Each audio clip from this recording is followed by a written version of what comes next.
मैं एक नामर्द था। मेरी पहली पत्नी इसी वजह से मुझे तलाक दे दिया था। माँ बीमार थी, इसलिए मेरे पिता ने कहा दूसरी शादी कर ले। इस कमी के साथ कौन मुझसे शादी करता। एक लड़की मुझसे शादी के लिए तैयार हो गई, पर 2 महीने बाद जैसे ही मुझे पता चला वह प्रेग्नेंट है, मेरे पैरों तले जमीन खिसक गई। जब मैंने बच्चे की शक्ल देखी, ये तो मेरा नाम सुमित है। मैं 40 साल का हो गया हूँ। मेरी एक बहन है जिसकी शादी हो चुकी है और मेरी माँ अब बहुत बीमार रहने लगी है। घर का कोई भी कामकाज नहीं कर पाती है, हमेशा लेटी हुई ही रहती है। मुझे घर और दुकान दोनों संभालना पड़ता है। मेरे बूढ़े पिता थोड़ा बहुत घर का काम करते हैं और मेरी माँ का देखभाल करते हैं। घर में एक औरत की जरूरत है जो घर संभाल सके। मेरी बहन भी कभी कभी घर आया करती है। मेरे पिता और मेरी बहन ने कहा, भैया तुम दूसरी शादी कर लो। उनकी बात सुनकर मुझे अपने पहले शादी की याद आ गई। मुझे और मेरी पत्नी को 3 सालों तक बच्चा नहीं हुआ। मेरी बीबी को बच्चा चाहिए था। उसने कहा चलो हम टेस्ट करवा लेते हैं। जब डॉक्टर ने टेस्ट किया, मेरे ऊपर मानो आसमान टूट पड़ा। मैं नामर्द था, मेरी पत्नी में कोई कमी नहीं थी। फिर धीरे धीरे मेरी पत्नी ने मेरे साथ झगड़ा शुरू कर दिया। मुझे नामर्द का ताना मारना चालू कर दिया। झगड़ा इतना बढ़ गया कि मेरी पत्नी ने यहाँ तक कह दिया कि मैं सारी दुनिया को यह बात बता दूंगी तुम नामर्द हो। तुम मुझे एक बच्चे की छोटी खुशी भी नहीं दे पाए। आखिरकार मैं उसे तलाक देने के लिए तैयार हो गया। यह बात 7 साल पहले की है। तब से मैं बिल्कुल ही अकेला हूँ। हर इंसान को एक साथी की जरूरत पड़ती है, पर मैं अभी बिना सच्चाई बताए किसी लड़की की जिंदगी खराब नहीं करना चाहता। मेरी बहन ने बताया कि उसकी एक सहेली है जो काम ढूंढ रही है। मेरे कपड़ों का बड़ा शोरूम था। मैंने कहा मेरे पास भेज दो। वह लड़की मेरे शोरूम में आई। मैंने उसे काम पर रख लिया। उस लड़की ने बहुत ही अच्छे तरीके से काम को संभाल लिया और जिम्मेदारी लेना भी शुरू कर दिया। रात में वह सबसे आखिर में जाती थी, सारा काम समेटकर। एक दिन मैंने पूछा, तुम इतनी देर तक रुक जाती हो, सारे स्टाफ चले जाते हैं, तुम्हें घर में दिक्कत तो नहीं होती? उसने मुस्कुरा कर कहा, मेरे घर पर कोई भी नहीं है, मैं अकेली ही रहती हूँ। मैंने कहा तुम्हारे पति? हालांकि देखकर मुझे वह शादीशुदा तो नहीं लग रही थी। उसने कहा मैंने शादी नहीं की है। मैं हैरान हो गया। मैंने पूछा क्यों? उसने कहा मेरे माँ बाप बहुत ही कम उम्र में गुजर गए थे। मेरी 2 बहनें हैं, उनकी जिम्मेदारी मुझे ही लेनी पड़ी। मैं छोटे मोटे काम करती थी। अभी कुछ दिन पहले ही मेरी छोटी बहन की शादी हुई। दोनों बहनें अपने अपने घर में चली गई हैं। मेरी बहनें चाहती हैं कि अब मैं शादी कर लूं, पर मुझे शादी के लिए अब इस उम्र में कौन मिलेगा? मैं 35 साल की हो गई हूँ, इसलिए मेरे लिए कोई अच्छा रिश्ता अब नहीं मिल पा रहा है। घर में मैं बिल्कुल ही अकेली हूँ, इसीलिए इतनी देर तक काम करती हूँ। उसने पूछा, आपकी बहन कह रही थी कि आपका तलाक हो गया है, फिर आपने दूसरी शादी क्यों नहीं की? आप इतने अच्छे इंसान हो, कोई भी आपसे शादी के लिए तैयार हो जाएगी। मैंने कहा मेरे अंदर कुछ ऐसी कमी है जिस वजह से मेरी शादी नहीं हो सकती। उसने कहा मुझे तो आपके अंदर कोई भी कमी नजर नहीं आती। अगर आप मुझसे शादी कर लो, मैं तो अपने आप को भाग्यवान समझूंगी। मैंने कहा मैं नामर्द हूँ। उसने कहा इस तरह से अकेले जिंदगी बिताने से अच्छा है कि हम दोनों साथ में ही जिंदगी बिताएं। मैंने कहा मेरी पहली पत्नी ने मुझे बहुत ही ताने दिए और पूरी दुनिया को यह बात बता देना चाहती थी। उसने कहा मुझे इससे कोई भी दिक्कत नहीं होगी और मैं कभी भी किसी को यह बात नहीं बताऊंगी। फिर क्या था, हमारी शादी हो गई। मैं अपनी पत्नी को हर तरह से खुश रखने की कोशिश करता था। मेरी पत्नी ने अब बिजनेस का काम छोड़कर घर को संभाल लिया था। मेरे माता पिता का बहुत अच्छा ख्याल रखती थी। मेरे घर में जो कमी थी उसने वह दूर कर दी थी। मुझे वक्त मिलता तो उसे घुमाने भी ले जाता था। हमारे ऊपर वाले फ्लैट में किराएदार अजय रहता था। 20-22 साल का होगा, पढ़ाई करने के लिए आया था। शादी के बाद कभी कभी मेरी पत्नी उसे भी खाने पर बुला लिया करती थी। उसे उस पर दया आती थी। बिन माँ के अकेला रहता था और बाहर से खाता था। मैं भी दुकान के पीछे बिल्कुल ही वक्त घर में नहीं दे पाता था। मुझे भी खुशी थी कि कभी कभी अजय उसके पास आ जाया करता था। मेरे पिता भी उसका काफी साथ देते थे। अब घर की चिंता नहीं थी तो मैं भी अपने व्यापार में मन लगाने लगा। 2 महीने बाद मेरी पत्नी की तबीयत बहुत खराब हो गई, उल्टियाँ करने लगी। मुझे बहुत चिंता हुई, आखिर इसे क्या हो गया, क्या बीमारी लग गई।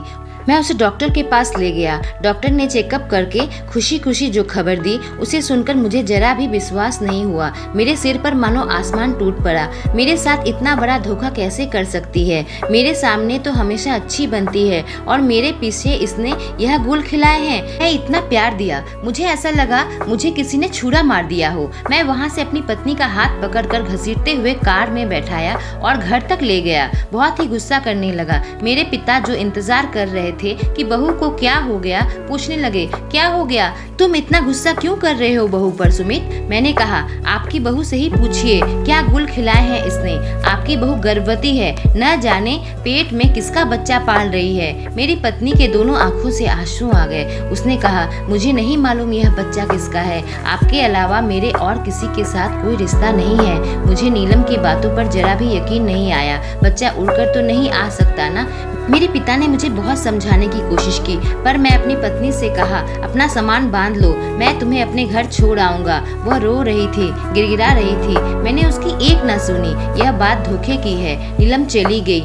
अब फिर से मेरी बीमार माँ की जिम्मेदारी हम पर आ गई। मेरी बहन और मेरे पिता ने मुझे बहुत समझाया कि घर में एक औरत की जरूरत है। 7 दिनों तक वह लोग मुझे समझाते रहे। घर की हालत इतनी खराब थी कि मुझे मजबूरन उस औरत के पास फिर से जाना पड़ा। मैंने कहा, चलो घर वापस। वह आंखों में आंसू लिए मेरी तरफ देखने लगी, पर मेरे दिल में अब उसके लिए कोई भी जगह नहीं थी। बस मेरे घर की ऐसी मजबूरी थी कि मैं उसे दोबारा अपने घर ले आया। मैं यह सोचता ही रहा कि आखिर यह बच्चा किसका है। हर दिन सोचता था। अजय कभी कभी खाने पर आ जाया करता था। एक दिन मुझे लगा, कहीं यह बच्चा अजय का तो नहीं है ना। मैं अजय को कमरा खाली करने के लिए कह दिया। इस पर मेरी बीवी बहुत दुखी हुई। उसने कहा, अजय के साथ मेरा कोई भी नाजायज संबंध नहीं है। तुम बेकार ही एक मासूम लड़के को घर से निकाल दिया। कभी कभी मुझे अपने पिता पर भी शक होने लगा। मेरी माँ बीमार होने के बाद उनके भी तो जरूरतें होंगी। पिछले 3-4 सालों से माँ ऐसे ही बीमार चल रही है। कहीं उन दोनों के बीच तो कुछ बच्चा किसी न किसी का तो होगा ना।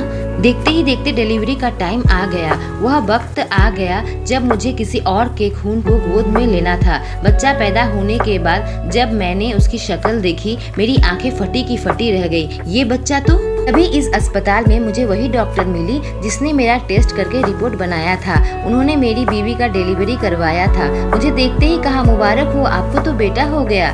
मैं डॉक्टर को अलग बुलाकर कहा, नामुमकिन, आप ही ने तो रिपोर्ट बनाई थी कि मैं नामर्द हूँ। डॉक्टर को काफी हैरानी हुई। उसने कहा, आओ मेरे साथ मेरे ऑफिस। उसने अपनी असिस्टेंट को कहा मेरी रिपोर्ट निकलवाने। मोबाइल नंबर डालकर मेरा सारा रिकॉर्ड्स निकल आया। उसने रिपोर्ट की प्रिंट आउट निकालकर मेरे हाथ में दिया। यह देखकर मेरे सर पर आसमान टूट पड़ा। मैं तुरंत वह रिपोर्ट लेकर उस औरत के पास गया जो मेरी पत्नी थी और उसके गाल में एक जोरदार तमाचा मारा। वह मेरी तरफ अजीब निगाहों से देखने लगी। मैंने कहा, तुम्हें शर्म नहीं आती? इतना बड़ा फरेब। मेरी पहली पत्नी ने मुझे झूठी रिपोर्ट दिखाई थी। दूसरी पत्नी तो बेकसूर थी। मेरे अंदर तो कोई कमी ही नहीं है। सारा नाटक मेरी पहली पत्नी ने मुझसे तलाक लेने के लिए किया था। वह बच्चा ना होने के लिए दवाई लेती थी। फिर उसने टेस्ट करवाया। उसने रिपोर्ट बदल दी थी और मुझे गलत रिपोर्ट दिखाया था। मैंने उसे ही सच मान लिया। मुझसे तलाक लेकर वह अपने आशिक के पास जाना चाहती थी। मैंने सोचा, इस औरत ने न केवल मेरी जिंदगी के इतने साल खराब कर दिए,